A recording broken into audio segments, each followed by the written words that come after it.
I think I was studying at the time, but I was watching television and I saw the news, and it was a shock because it was one of those news that you don't believe at first glance, and then you start slowly kind of accumulating the news, the happening. And so I was studying at that time, and I remember watching it on television. First they broke the news, and then they showed a bit of footage, and then slowly they started showing more and more and more certainties about the accident in the tunnel, and then the possible cause, and I was gradually kind of accumulating and coming to grasp with the reality of the actual loss and the event. So to me it was a bit foreign, and I wasn't so attached to the cultural significance of the figure. Say, for example, coming from socialist background, we wouldn't have the same feelings about the royal family. But certainly I was recognizing the significance of the achievement worldwide. I was aware of the persona and the deeds. But yeah, it was a gradual process where I started to feel a bit sad and sadder and sort of, yeah, coming into terms with the loss. What I was doing, I was watching television, just watching it on TV screen, bit by bit, with, I mean, as much as you could get from the commercial channels. When the funeral was on, my parents had made me tape the Channel 9 recording of it. But we flicked through all the channels while the funeral was on, and every single channel was showing it, like all the sports channel, like the news channel, like the cooking channel, everything was showing there. It's like a different I've just shown the funeral. It's crazy. I think it was a Sunday afternoon. It was warm, and we were at a street carnival at Wilston in Brisbane. So it's Kedronbrook Road. The road's closed off, and they have buskers and art exhibitions and stalls and food and, you know, all that sort of stuff. It was actually on the main drag there at Wilston in the village. That's where it closes. They sort of close either end, and we were sitting down on a grassy footpath. It was afternoon. It was maybe like 3-ish. It wasn't lunch. It was after lunchtime, and we were sitting there. And I think I don't know if somebody said something, or if, I don't think that there was a radio on, but yeah, and it just sort of like, oh yeah, she's died. I can't remember if it was on the radio. I was at Forestdale. I was in the front yard. You're right, it was a weekend. Probably a Sunday. I was mowing the lawn. I was on the ride-on mower, listening to the radio on my headphones, and the news came on that there'd been a car accident. They didn't say she was dead, did they? No, but before I finished the front lawn, they came about half an hour later. They came back on and said, she's dead. When I was like 4 or something, Princess Di came to Double Bay, and she was staying at the Stanford, and Mum took me down to sort of like meet her, and like we kind of just like looked at her, and I was a bit freaked out and didn't want to go up to her, and I remember she was wearing these like long silk gloves, like go up to your like elbow, and like a pretty dress, and she was really nice, and she smiled a lot. And I remember when she died, Mum kept like lots of newspaper clippings. She had them for years. She probably still does, but it was a big deal. So that night, after finding out Princess Diana died, my parents were out for some reason, and we got the daughter of the couple from over the road. They got them to babysit me. I didn't get babysit, I got probably 3 times in my entire childhood.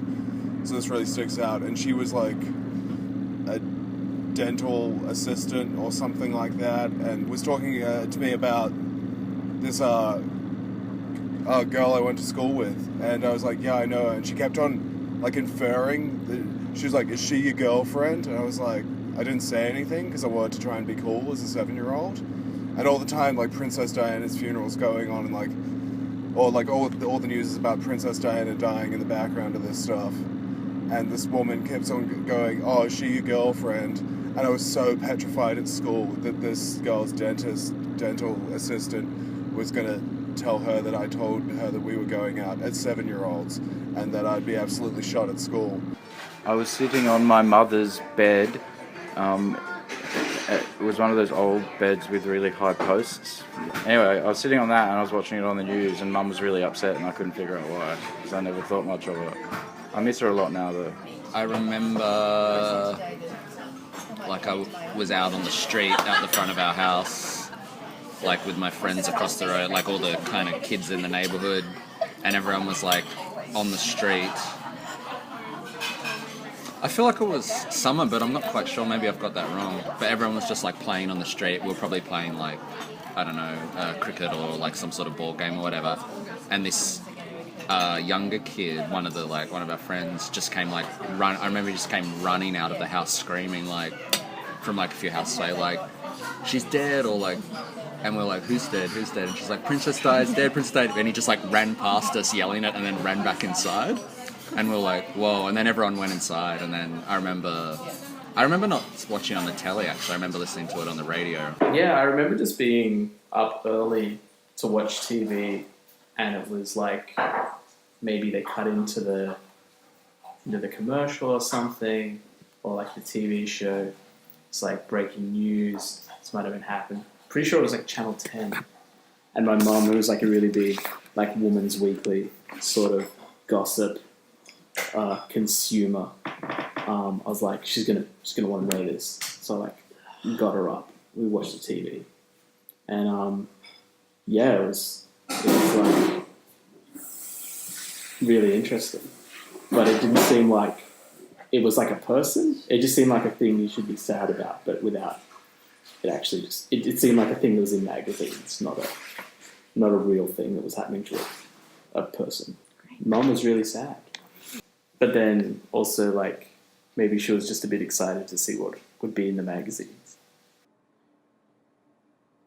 Like, in a way, not really knowing what paparazzi was until she died. Like, do you know what I mean? Like, paparazzi just wasn't, like, a thing until then.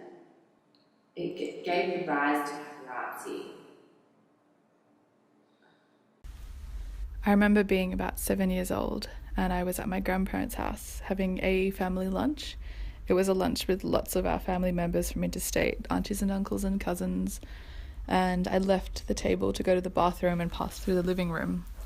The TV was still on and it had the news of Princess Diana passing away. So when I returned to the table, I told everybody.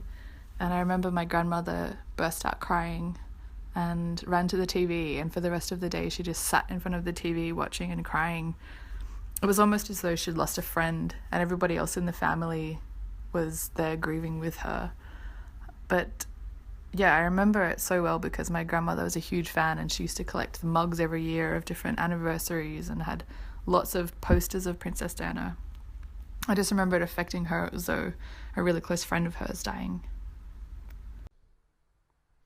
So, Princess Di died on the 31st of August 1997. So, I was in year 6 then. I was 11 years old, and I remember it really clearly because my mum and my aunties loved Princess Di. They loved her, and she was just such an icon, and everyone, I mean, we all followed her life. And I remember when the news broke, and it was just very tragic and very dramatic, and I really clearly remember watching the funeral on television. It was like a big event, and yeah, we watched the whole thing. It was really moving, and then that's when I kind of noticed her kids, Prince William, Prince Harry, and they were quite young then. And I also remember my auntie was actually in London when it happened. And she had gone to the memorial and she'd taken all these photos that she showed us when she came back. And yeah, I don't know. Everyone seemed to have such an intense connection with her. People were really upset about it. And the way that she died was so incredibly tragic. But I don't remember personally. I mean, I always thought she was really beautiful and poised, but I think the way that my aunties and my mum kind of reacted to it affected me, I think, because they were just they loved her. And that's what I remember vividly about it. Like, I remember them being upset and it just being all over the news, like, constantly. And that funeral being on television, I remember that. I remember they played it like twice. I think they played it live and then I think they played it like at a prime time hour. But yeah, it was just, the whole thing was so tragic. It could have been avoided.